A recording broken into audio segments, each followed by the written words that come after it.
to build a growth mindset for success. You either have a growth mindset or a fixed mindset. A fixed mindset says, I don't know that, I'm never going to be able to do it, or people like me just can't do that. A growth mindset says, I've never done this before, I don't know anything about it, but I can learn and I can figure it out. There's a big difference there. And you've probably been raised either on one end or the other of the spectrum, but you now get to choose which end of the spectrum that you live the rest of your life on from today, because today's the first day of the rest of your life, for the rest of the time that you and I get to share this beautiful planet together. So I'm going to lead you through 6 ways for you to build a growth mindset. So I hope that you're ready for that. But before we get to it, as always, I'd like to ask and see if you're a subscriber here, and if not, click that subscribe button and the little bell so that you learn when we drop videos like this all the time to help you live a happier life. I'll be right back with 6 ways that you can develop a growth mindset starting today. GILD Coaching. More success, less stress. When I was growing up, if I heard it once, I heard it 1,000 times. My mom saying, geez, what do they know that I don't know? Or why haven't we ever been able to get ahead? Or, you know, why can't we? Well, people like us just can't do stuff like that. And little baby Dr. Jane always thought, why? Why people like us? I thought when people were born, they were all people and they all had the same chances in life. And yes, we're born in different socioeconomic groups and things are easier on certain people than they are on other people, but that doesn't mean that they're impossible for other people. As I always say, the word impossible, if you break it down, it actually says I'm possible. So that's something for you to put in your affirmations journal if you keep one of those, and if you don't, you might want to start. But my mother had a very fixed mindset. She did not have a growth mindset. And so for the vast majority of my upbringing, I had a very fixed mindset, but I was always questioning, like, but why? But why? Why him but not me? There's no reason. Why her but not me? There's no reason. So I'm going to make that happen for me. And here we are, growth mindset, kids with growth mindsets, one big happy family. And now I want you to have a growth mindset as well. So understanding the difference between a growth and fixed mindset is something that we've covered several times on our channel. And if you need a little bit more in-depth detail about that, then go and look for that video on our 6 Steps to Success playlist, because the difference between a fixed and growth mindset is there. And I'd love to explain that to you. And then you can come right back here and I'll help you develop the growth one, which is the good one.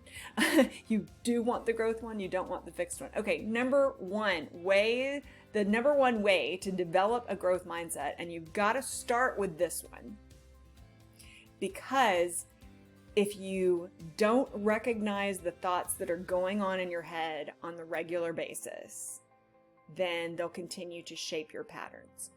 Thoughts are the language of the mind. Feelings are the language of the body, and thoughts inspire feelings. So we have to get to know our thoughts. Number 1, redirect your unhealthy thoughts. How do you do that? First of all, you have to recognize your unhealthy thoughts and then choose different thoughts. 90% of the thought patterns that you have every single day are the same thought pattern that you had yesterday, which is why you stay in patterns. So what you have to do is figure out those thought patterns so that when you come to one of them, you can say, oh, wait, I recognize you and I choose this. And then all of a sudden your brain's like, what? Something's changing. And then it has to start creating new patterns. And when you do it, you're going to have to do it again, and you have to do it again. And each time it's going to take a little bit less effort. Start out with this much effort, and then the effort just has to dwindle, because the more your brain gets used to the new thinking process, the more it becomes your programming. So, number 1, redirect unhealthy thoughts. What is an unhealthy thought? It's anything that doesn't bring you a feeling of peace, contentment, joy, or flow. If it's negative, brings you down, anger, discouragement, anything like that, unhealthy. Healthy feels good, unhealthy doesn't. Thoughts, feelings. If a thought inspires a feeling that doesn't feel good, get a new thought. In a nutshell. Okay, number 2, fail more. What? Why would I want to fail more? I want to succeed more, right? But as Thomas Edison said, I haven't failed. I just found 10,000 ways that wouldn't work. If you fail 10 times, then that means you grow 10 times. That means you get 10 lessons. That means that you get 10 chances to improve. So fail. Recognize that failure, F-A-I-L, means first attempt in learning. First attempt in learning. But what if you fail twice? It can't be your first attempt. Yes, it can be your first attempt after the last lesson. And then your next first attempt after the next last lesson. Fail more, but fail with a positive attitude. Oh, wow, that didn't work. I'm so happy and grateful. I found a way that didn't work. I'm closer to the way that will. That's how that works. All right, number 3, read books. Read books. Put these things down. Put them down. Put your computer down. Put your iPad down, your tablet, whatever. Put them down. Read books. Getting away from devices and putting your eyes on actual paper. And I mean, it's fine if you've got a device that you read books on. Get some real paper books. You don't have to buy new ones. We don't have to kill new trees. Go get some used books. I only buy used books, by the way, unless it's a brand new book that just came out. The last new book I bought was my author set of books from the book that I wrote so that I could give people the book, so that I could give some to my friends, family, and some of my clients as gifts, signed copies. Like, literally, I go and buy books on an online thrift bookstore or local used bookstores. That's where I get my books. Buy books. Buy books. Read books. Set time aside to read books.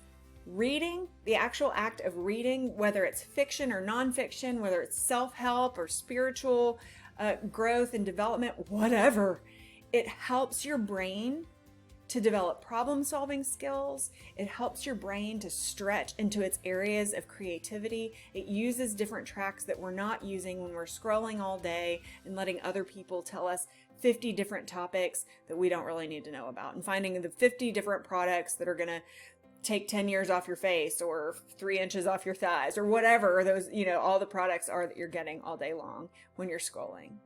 Unplug and read. It helps you to exercise your brain in ways that you're not exercising your brain if you're not a reader. So just pick up some books and read. Number 4, reevaluate your relationships and only have smart relationships.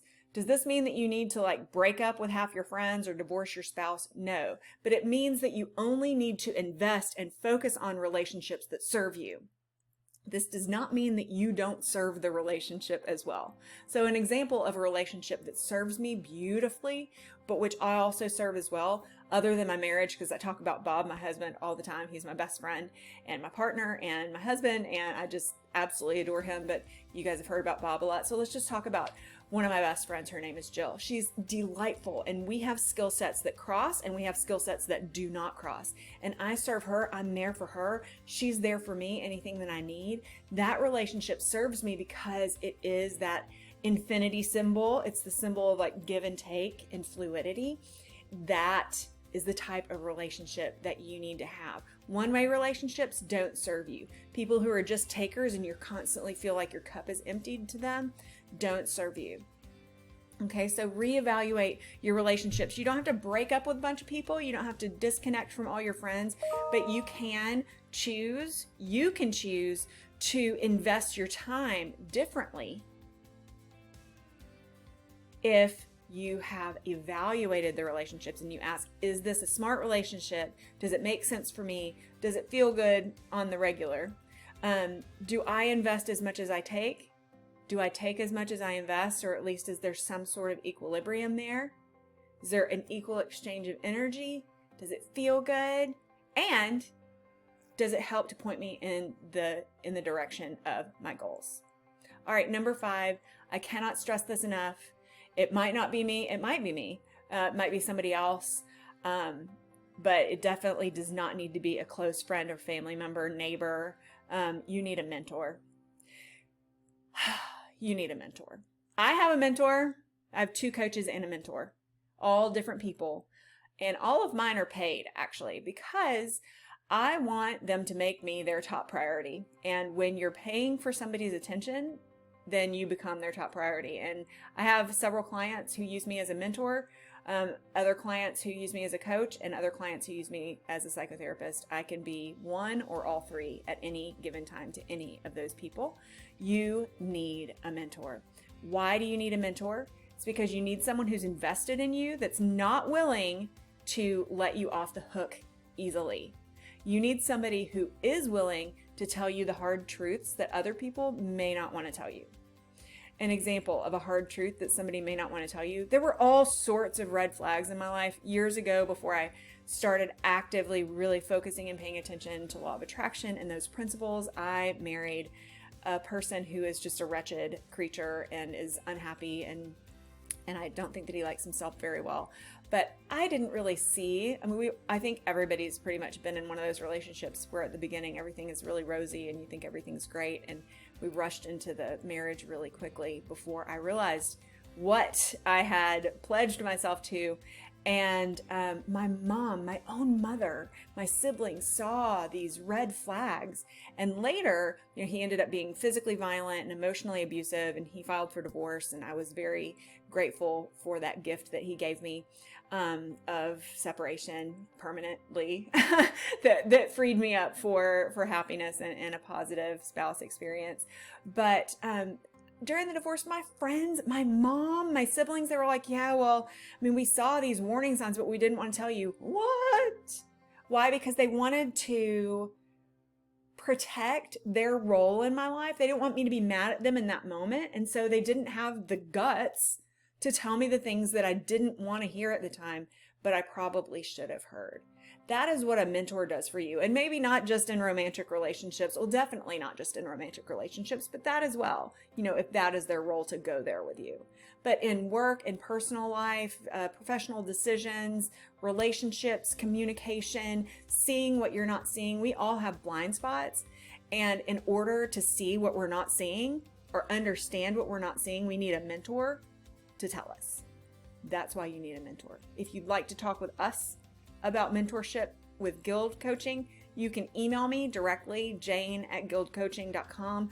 I'm also at Dr. Jane on Telegram. You could message me there and we can start up a chat about that. You can also just go and schedule an initial session with me at scheduleguild.com, and all this information is in the video description below. So if I'm talking too fast or you didn't get it all down, don't worry about it. Look in the video description. All of my contact information is there, and my inbox is open to you all the time. Number 6, the last one, have fun. If you are down in the dumps, if you are just stuck in the mire, if you are just working all the time, you're not going to develop a growth mindset. All work and no play make Jane a dull girl. All work and no play makes you dull too. Go have fun. Enjoy the beauty of life. You don't have to take a full day off. You can just take 10 minutes. Sometimes I'm like, let's go find something weird outside. Maybe it'll be a bug. Oh man, I was up close, not like I didn't touch it or anything, but I was super up close to this gorgeous spider who's decided to build this huge, beautiful web right next to my mailbox. And every day I'm like, well, hey, I named him Harvey. I was like, hey, Harvey, do I have any mail yet? I noticed him and he's beautiful and he has all these gorgeous markings, and I appreciate that he's there as part of the greater ecosystem, and I'm not going to bother him and he's not going to bother me. But it was really cool and fun to just go outside and see something. I just went outside. I left my phone inside, went outside, didn't even take my dogs with me. I just wanted to find something in the little ecosystem that is Shea Mims. And I looked around the yard and I was like, I just want to see something weird today. Show me something weird that's going to amuse me for a couple minutes, because I just need a 10-minute break. Another way to build in a really short, fun moment is have a playlist of some of your favorite music that you just like to move your body to, that you like to move and groove and jam to, and turn it on, set a timer, and just have a dance break. 30-second dance break, 5-minute, 10-minute, half an hour, whatever. Especially if you're going to be doing something like manual labor that you don't really like, add some music to it. It takes the tension down. Have fun. Find ways to build fun into your regular activities and schedule fun things in your life. It will help your mind to get out of these dull patterns and to grow a more open, successful, and success attracting mindset. If this video has been of any use to you, please give me that thumbs up. And if you didn't already, click the subscribe button and the bell so that you learn the next time we drop a video like this to help you live a happier and more successful life. I'll see you next time.